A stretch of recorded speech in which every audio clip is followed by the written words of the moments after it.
하나님 오늘 이 밤에 능력의 밤, 은혜의 밤, 기도의 역사의 밤이 나타나기를 간절히 축복합니다.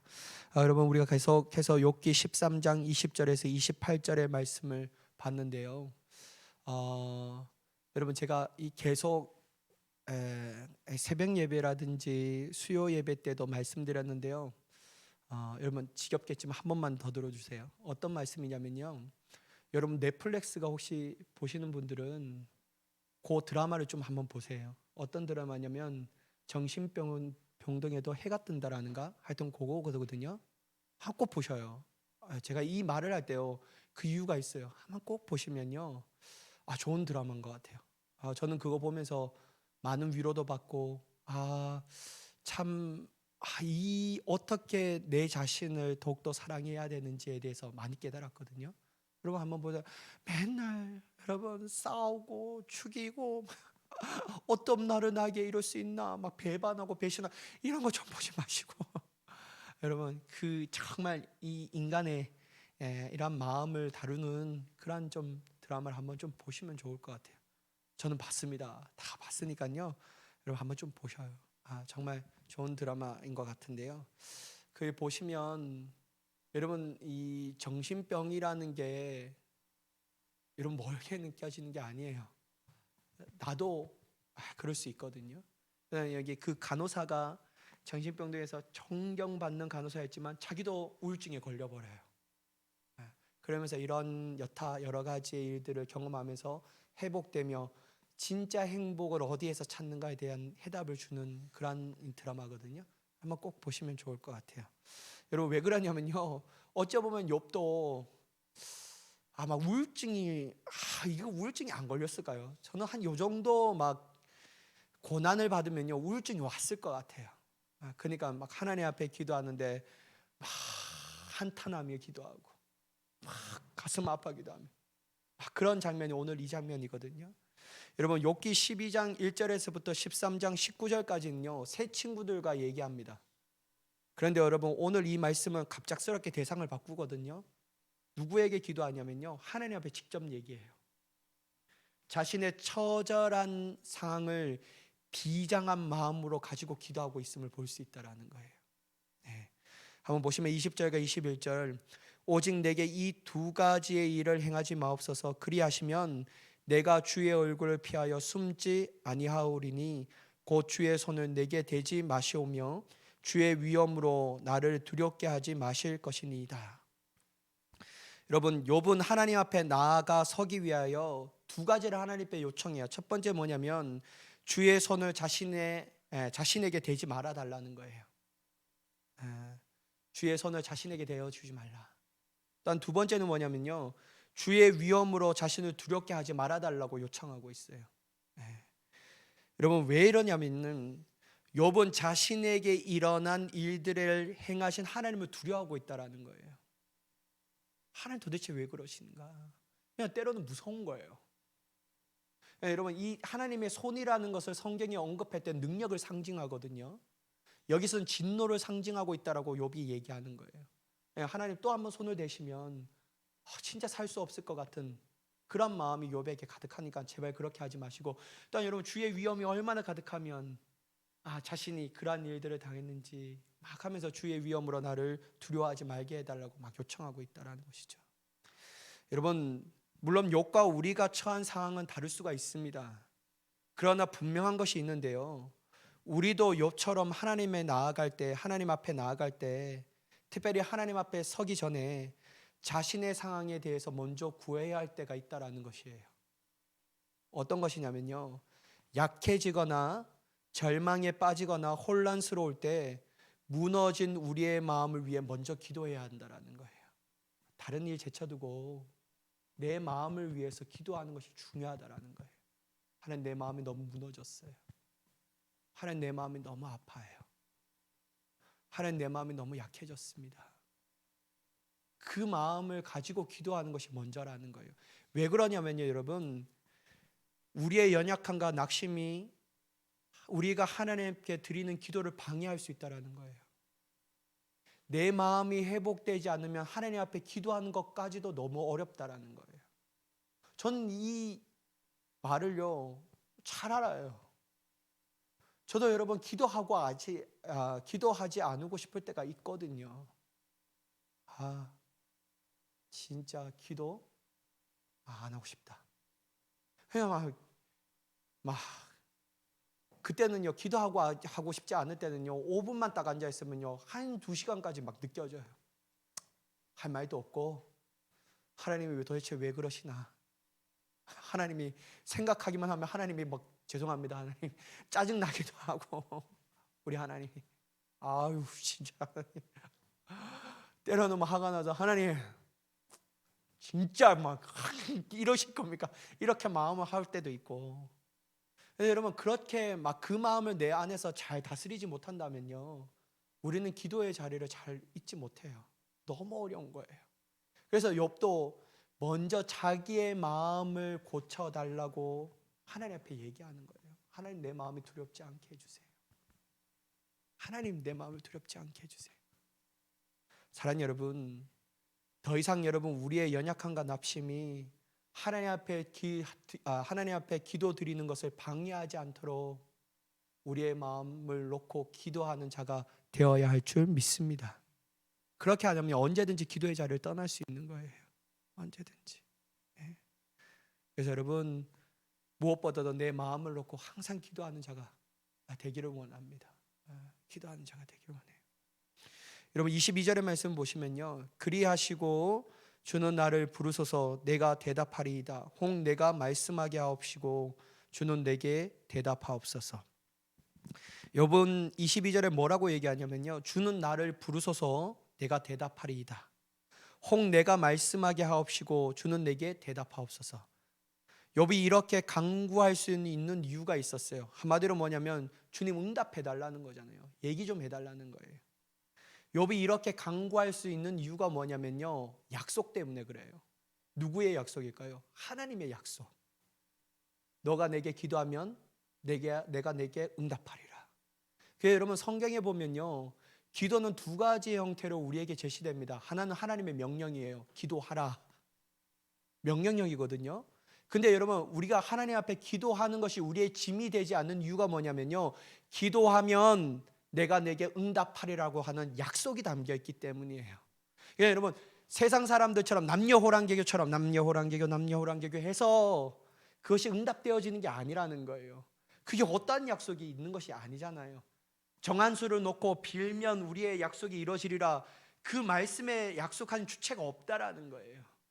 다 우리의 마음이죠. 근데 살아계시고 역사하신 하나님은요 성경 안에 기도하라고 명령하셨을 뿐만 아니라 기도하면 내가 응답하리라 그렇게 얘기하셨기 때문에 기도는 우리의 짐이 아니라는 거예요. 그러니까 여러분 욥이요 하나님 내가 주님 앞에 부르짖으면 주님 내게 응답해 주시옵소서 라고 얘기하는 근거가 말씀 때문에 그렇다라는 것이죠. 여러분 우리는 말씀을 받은 사람이잖아요. 하나님의 말씀이 우리 거예요. 여러분 하나님의 말씀이 우리 거고 자녀들에게 약속된 말씀을 모른다면 여러분 우리는 어떤 권리도 주장할 수 없는 거예요.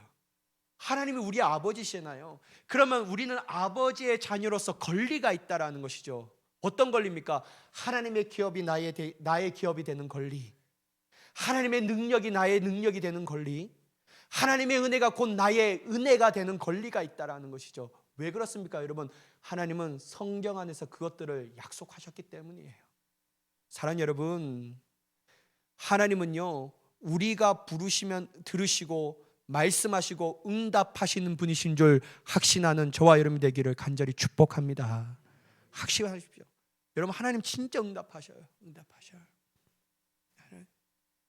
신실하신 하나님께서는요 당신이 하신 그 약속을 반드시 성취하신 분이에요.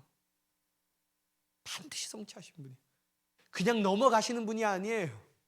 제가 매번 말씀드렸잖아요. 저희 아버지는요 제 생일 때 야구 글러브랑 야구 방망이를 사준다고 해서 여러분 이 아이가 얼마나 그 약속을 탁 당일날 되니까요 나갔다 오신대요. 그러면 아빠 꼭 사갖고 와야 돼요. 아빠 꼭 사갖고 와야 돼. 그렇게 얘기하는데요 저희 아버지는요 꼭 올 때 빈손으로 오는 거예요.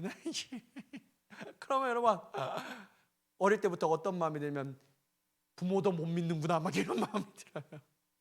그런 마음 되잖아요. 여러분, 내 아내가 나에게 약속한 것도, 내 남편이 나에게 약속한 것도, 아내에게 약속한 것도 어쩌보면 공허한 공수표의 약속이 될 수 있습니다. 여러분 다 경험해 보셨잖아요.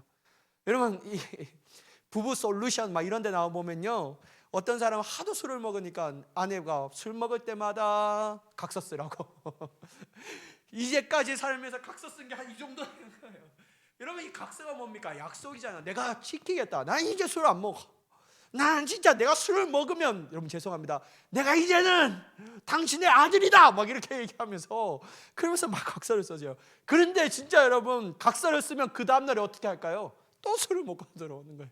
그러니까 아내의 마음이 막, 어떻게 당신은 이 약속이 당신에게 중요하지 않나 막 이렇게 얘기하면서 막 서로 울면서 막 그러잖아요. 여러분 인간의 약속은요 때론 지켜지지 않아요. 아니요, 대부분 지켜지지 않습니다. 왜냐하면 여러분 인간은요 신실하지 않기 때문이에요. 믿을 대상이 아니기 때문이에요. 제가 말씀드렸잖아요. 사람은 믿을 대상이 아니라 어떤 대상이라고요? 사랑해줘야 할 대상. 그럴 때 여러분 우리의 마음이 넉넉해질 수 있어요.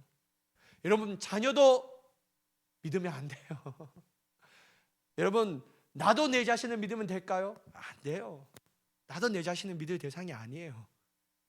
여러분 우리의 자신을 믿는 그때 넘어질 수 있고요, 내 자녀에게 믿고 신뢰하면 곧 그 자녀로 인하여 상처받을 때가 있다는 거예요. 내 남편과 내 아내 믿고 신뢰할 때 그때 마귀는 그 타이밍을 얼마나 그렇게 잘하면 그것으로 인하여 다 상처를 받게 하는 거예요. 그러니까 여러분 믿고 신뢰하면 상처받는 거예요. 근데 여러분 사람은 왜 믿고 신뢰하면 상처를 받는가? 왜냐하면 신실하지 않거든요. 근데 여러분 우리가 하나님을 믿고 신뢰하면 상처를 받는 것이 아니라 도리어 하나님의 복을 누리는 자가 되는 줄 믿습니다.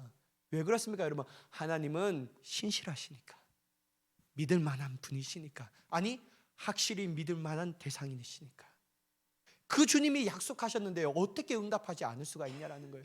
그러니까 여러분 욥은 최악의 상황이 있음에도 불구하고 여전히 내가 기도하면 응답하실 하나님에 대하여 믿고 있다라는 거예요. 역설적으로 얘기하면 내가 얘기하면 주님 대답해 주세요 제발, 그렇게 얘기하는 거 있잖아요. 그러므로 여러분 우리 또한 욥의 간구를 통하여 기도의 본질을 깨닫는 자가 되어야 할 줄 믿습니다. 여러분 기도란 우리가 일방적으로 하나님께 아뢰기만 하고 마치는 것이 또한 아니라는 거예요. 기도는 우리의 원함을 아뢰고 또한 하나님의 음성을 들을 수 있는 자가 되어야 할 줄 믿습니다. 기도는 쌍방간의 대화라는 거예요. 쌍방간의 대화. 여러분 우리는 기도할 때요 하나님 앞에 막 얘기해요. 우리의 원함을 하나님 앞에 쫙 얘기해요. 그게 나쁜가? 그렇지 않다고 생각합니다. 너는 내게 부르짖으라고 말씀하셨잖아요. 하나님 우리에게 기도하라고 말씀해, 너의 원함을 나에게 얘기하라 라고 얘기하잖아요. 그럼 여러분 우리의 원함을 얘기해야 되죠. 그러나 여러분 하나님 내가 얘기하고 하면 쫙 했어요. 하나님 들었죠? 갈게요. 빠이빠이 하면서 가면 안 돼요. 최소한 5분이라도 하나님이 나에게 어떤 감동을 주시는지 그 자리에 지켜야 합니다. 그게 여러분 기도의 내용이라고 할 수 있어요. 본질이라고 할 수 있어요. 기도는요 내 원함만 계속 하라는 것이 아니라 주님의 뜻을 깨닫는 시간이 기도인 줄 믿습니다. 그러면 여러분 주님의 음성을 들어야 되잖아요. 제가 여러분 우리 성도님들 기가 막 따갑게 길었지만 저는요 신앙생활 하면서요 하나님은 참 신실한데, 이런 하나님 신실해요. 그런데 여러분 제가 예전에도 얘기했지만 하나님은 진짜 얄궂어요. 얄궂은다는 말은 다 아시죠, 그죠? 우리 다 이 경상도 분이시니까. 저는 하나님 진짜 얄궂다고 생각해요. 기도하면 여러분 어떻게 하는 게 하나님께서, 하나님도 좋고 나도 좋은 것입니까? 어떻게 해야 돼요? 기도하면 즉시로 응답해 주시리라. 그래서 여러분 하나님 내가 기도했어요. 막 성전문으로 딱 나가기 전에 막 기도 응답이 막 쫙 이루어져요. 그러면 여러분 어때요? 나도 좋고 하나님도 좋잖아요. 나만 좋은가 봐. 여러분 하나도 안 좋고 막 하나님 앞에 기도해요 막 하면서 하나님 기도합니다 하면서 성전문으로 쫙 나가는데 막 진짜 그 기도 응답의 역사가 막 이루어져요. 그럼 얼마나 좋아요. 근데 우리 하나님은 얄궂어서 어떻게 하냐면요 기도하면요 즉각 응답 안 하셔요. 물론 때로는 그렇게 할 때도 있지만 대부분 제가 생각할 때는 평균적으로 매기면요 거의 한 90%는 아주 시간을 가지고 응답하신다라고 생각해요. 왜 그럴까요, 여러분? 기도는 대화니까. 기도는 대화니까 그런 거예요. 이런 기도는 대화라는 이유, 시간을 가지고 대화하는 하나님의 시간을 두신 이유가 있어요. 왜냐하면 기도 처음 할 땐 내가 원하는 것을 쫙 하나님 앞에 아뢰요. 근데 여러분, 우리가 7일 작정하고 14일 작정하고 30일 작정 기도해도요, 기도 응답이 안 돼요. 그러면 여러분, 그래도 하나님의 기도의 응답을 기도의 자리를 떠나겠으면 안 해요. 그러면 여러분, 우리가 작정하는 기도만큼 딱 했는데 기도의 응답 아니면 실망이 들잖아요. 그러면 여러분, 내 뜻이 꺾여 버리는 거예요. 그러면서 어떤 것이냐면요, 하나님, 당신이 원하시는 건 도대체 무엇입니까? 라고 묻는 그 기도의 전환점을 맞이하게 되는 것이죠. 저는 그래서요, 하나님이요, 기도의 응답의 역사를 좀 길게 하시는 것 같아요. 기도란 네가 원하는 것이 이루어지는 것이 아니라 내가 너에게 원하는 것이 이루어지는 것이다 라고 말씀하시는 것 같아요. 사랑하는 여러분, 욥이 지금 이 시간에 원하는 것을 이루기보다는 하나님이 하나님의 계획하신 그때를 가지고 역사하시는 분이라는 사실을 우리가 꼭 기억해야 될 줄 믿습니다. 욥이 대단한 이유가 뭐냐면요, 그럼에도 불구하고 욥은요 안 떠났어요. 하나님, 기가 막힌 상황 가운데서도요, 하나님을 때로는 원망하고 불평할 수도 있었지만 이해되진 하나님 앞에 내 자신의 신세를 보면서 한탄할 수는 있었지만 그럼에도 불구하고 욥은요 안 떠나는 거예요. 그러니까 여러분, 처음에 욥은 막 새 친구들이 와서 위로도 하지 않고 막 자기만 하니까 막 하나님, 난 차라리 죽여주세요, 막 이 정도로 하나님 앞에 얘기하다가 나중에 쫙 하나님이 길게 보면서 역사하시니까 나중에 어떻게 됩니까? 아유 주님, 내가 너무 성급했네요. 내가 이런 하나님은 내가 다 안다라고 생각했지만 이렇게 하지 하나님도 계셨군요 하면서 여러분, 내가 예전엔 귀로만 들었으나 이제는 눈으로 주님을 배움나이다, 그러한 신앙까지 가게 되잖아요. 저는 이게 하나님이 우리에게 원하시는 삶이라고 믿습니다. 그런데 여러분, 그럼에도 불구하고 우리는 기도하면 하나님이 응답하시는 거예요. 그걸 꼭 가져가세요. 어떠한 상황 가운데서도 하나님은 내 기도를 들으시고 하나님의 시간대에 응답하신다라는 그 믿음을 가지고 나아갈 수 있는 저와 여러분이 되기를 간절히 축복합니다. 그래서 여러분, 기도는요 대화예요. 기다리셔요. 여러분, 기다려요. 여러분, 저는 믿음은요 인내라고 생각하거든요. 믿음의 본질은 여러 가지가 있지만 그 안에서 속성 중에 하나가 인내라고 생각합니다. 믿음은 기다려야 돼요. 안 기다리면요 하나님의 복을 누리지 못해요. 기다리고 참는 자가 결국 승리하고요, 요한계시를 보면요 마지막까지 믿음을 지키는 자가 생명의 면류관을 받는다라는 거예요. 사랑하는 여러분, 우리가 기도의 자리를 떠나지 않고 하나님의 음성을 들을 수 있는 귀한 참된 기도의 응답의 역사를 경험하는 저와 여러분 되기를 간절히 축복합니다. 그래서 여러분, 주님이 원하시는 기도의 내용으로 점차 바뀌어지는 우리가 되기를 간절히 원합니다. 여러분, 23절의 말씀 보면 나의 죄악이 얼마나 많으나이까 나의 허물과 죄를 내게 알게 하옵소서. 여러분, 욥은 먼저 자기의 허물과 죄를 알게 해달라고 요청합니다. 그는 형벌을 당한 것이라고 여길 수밖에 없는 상태였고 그 원인을 도저히 이해할 수가 없는 거예요. 알고 싶어도 도대체 모르겠다라는 거예요. 여기서 여러분, 우리는 욥의 딜레마를 볼 수 있거든요. 욥이 뭐라고 했냐면, 의로우신 하나님이 이유 없이 자기 자신을 징벌하실 리가 없다라고 생각할 때도 있지만 때로는 자신의 고통을 하나님의 형벌 외에는 설명할 길이 없다라고 생각할 때, 그러니까 여러분, 이 두 가지의 이 논리에 인해서 계속해서 딜레마가 일어나는 거예요. 여러분, 욥도 우리와 같은 연약한 인간이기에 하나님이 때로는 당신의 자녀들에게 여러 가지의 이유로 시험과 고난을 허락할 때가 있다라는 거예요. 이건 허락된 시험, 허락된 고난이라는 거예요. 여러분, 저는 여러분들에게 다시 한번 말씀드리지만 우리 또한 욥과 같이 아무리 하나님을 믿고 배우고 따르더라도 하나님을 아는 데 있어서 여전히 부족하고 모르는 것이 있다라는 사실을 인지해야 합니다. 신앙생활은요 늘 하나님을 알아가는 거예요. 하나님을 아는 것에 멈춘다면요 우리의 신앙은 성장하지 않습니다. 욥이요, 이해되지 않은 하나님의 이 딜레마가 있었던 게 뭐냐면요, 자꾸만 자기가 아는 것에 하나님을 규정하려고 하는 거예요. 그러니까 자꾸 이해가 안 되는 것이죠. 욥도 하나님의 형벌을 통한 고난도 있을 수 있지만 때로는 형벌에 따른 고난이 아니라 하나님의 여러 가지 이유를 주고 나에게 고난을 줄 수 있구나, 하나님에 대한 그 너머의 하나님의 이 가지는 뜻을 알았다라면요, 욥은 이렇게 불평은 할 수가 없었을 거예요. 근데 여러분, 욥도 막 딜레마가 있는 것이죠. 여러분, 그러므로 여러분, 우리는 자신의 부족한 하나님에 대한 지식으로 자신에게 일어난 일들을 통하여 하나님을 성급하게 판단하지 말고 결론 지으며 오해한다면 그것 또한 우리의 신앙의 교만이라고 할 수 있다는 거예요. 여러분, 성급하게 하나님 판단하면 안 됩니다. 지금 일어나는 일들을 통해서 하나님을 규정하면 안 돼요. 특별히 여러분, 긍정적으로 하나님을 규정하면 괜찮겠지만 부정적으로 하나님을 규정하면 안 된다라니까요. 왜냐하면 우리가 모르는 하나님도 어마어마하다라는 거예요. 하나님이 우리에게 수천 가지의 방법으로 역사하시는데 여러분, 어떻게 우리가 알 수가 있냐라는 거예요. 그래서 여러분, 저는 그 얘기를 들을 때마다 맞는 것 같아요. 엘리야가 여러분, 이 로댓나무 아래서 제발 죽여주세요. 그 전까지는 갈멜산에서 850대 1로 싸워서 승리했는데 아세라 선지자 죽고 바알 선지자 죽었는데 그 아합의 왕, 그 누구입니까? 그 여왕, 이세벨 여왕이요, 너 죽이겠다고 그렇게 얘기하는 그 마음 때문에 막 마음이 어려워서 분명히 앞에 막 위대한 승리를 일으켰는데 자기를 죽여달라고 하는 거예요. 그러면서 여러분, 하나님의 막 까마귀를 통해서 먹이시고 입히시고 위로하시잖아요.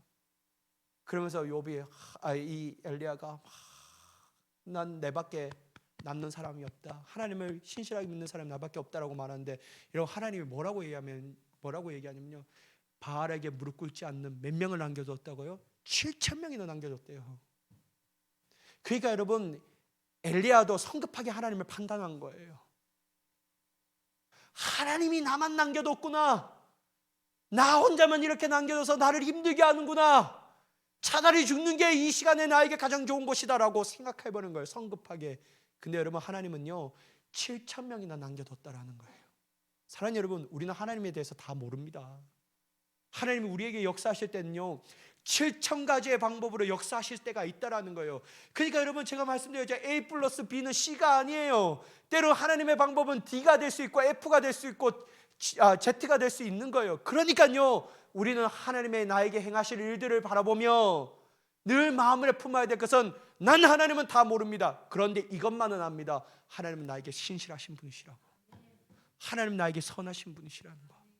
하나님은 나를 가장 사랑하신다라는 거. 그래서 하나님, 저는 하나님을 믿어요. 그 믿음만 있다면요, 하나님은 때로는 나에게 F로, 때로는 H로, 때로는 Z로 역사하실 하나님을 우리가 곧 경험하게 될 줄 믿습니다. 이게 중요하다라는 거예요. 여러분, 24절의 말씀을 보면요, 주께서 어찌하여 얼굴을 가리시고 나를 주의 원수로 여기시나이까. 여러분, 아마 욥은 죄와 허물로 하나님과의 관계가 깨어졌다라고 본 것이 같습니다. 하나님이 자신에게 얼굴을 가리셨다라고 느껴졌기 때문이죠. 여러분, 얼굴을 가렸다라는 것은 어떤 것을 의미하냐면 단절을 의미하는 거예요. 사랑하는 여러분, 하나님의 백성에게는 하나님과의 단절은 다른 무엇과도 비교할 수 없는 고통입니다. 이와 비슷한 처절한 고통과 외침이 십자가에서 있었다라는 사실을 기억해야 되는 거예요. 예수님께서 십자가에 달리셔서 돌아가시 직전에 뭐라고 얘기하시죠? 엘리 엘리 라마 사박다니, 어찌하여 아버지여 나를 버리셨나이까. 마치 하나님은 나를 외면한 것 같이, 하나님과 나의 사이가 단절된 것 같이 그 고통이 예수님에게도 심히 극심했다라는 거예요. 근데 여러분, 하나님은요 그렇게 하셔야만 했어요. 하나님이 능력이 없어서 십자가 달리신 예수님을 그 자리에서 내려오지 않게 하셨겠습니까? 사랑하셔서 내 자녀들을 구원하시기 위하여 하나님의 진노를 몸소 예수님이 감당하셔야만 했다라는 거예요. 여러분, 예수님도 이처럼 단절된 것 같이 외침과 고통이 있었어요. 그렇다면 여러분, 욥도 얼마나 처절한 마음을 하나님께 부르짖고 있다는 사실이 우리 오늘 이 구절을 통하여 우리 마음에도 느껴질 수가 있다는 것이죠. 어느 정도로 여러분 욥이 인식하고 있냐면요, 마치 하나님께서 자신을 원수같이 대한다라고 고백할 정도로 너무 단절되었던 것처럼 느껴졌죠. 따라서 여러분, 우리 또한 날마다 하나님의 얼굴을 구하는 자가 되어야 할 줄 믿습니다. 우리에게 큰 행복은요, 임마누엘 하시는 하나님의 복을 누리는 것이 행복입니다. 다른 게 행복이 아니에요. 나와 함께 하신 하나님이 나와 동행하시고 나를 떠나지 아니하시는 그 하나님 때문에 행복해질 수밖에 없는 인생인 줄 믿습니다. 그러니까 여러분, 날마다 임마누엘 하나님을 구해야 되는 것이죠. 나와 함께 해주세요, 주님. 오늘도 나와 동행해 주세요. 단절의 깨어짐이 아니라, 관계의 깨어짐이 아니라 하나님과 친밀해지는 삶, 동행하는 삶을 살아가게 해주세요 라고 기도할 수 있는 우리의 모습이 되어야 할 줄 믿습니다.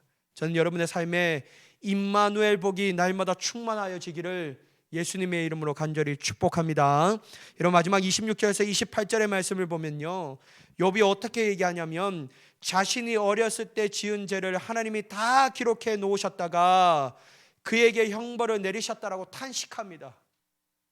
자신의 행동을 하나도 빠짐없이 낱낱이 감시하시면서 죄를 찾아내려 하신다라고 호소하고 있다라는 거예요. 하나님이 그렇게 대하신다면 결국 자신은 썩어서 사라져 버릴 것이라고 한탄하고 있다라는 거예요.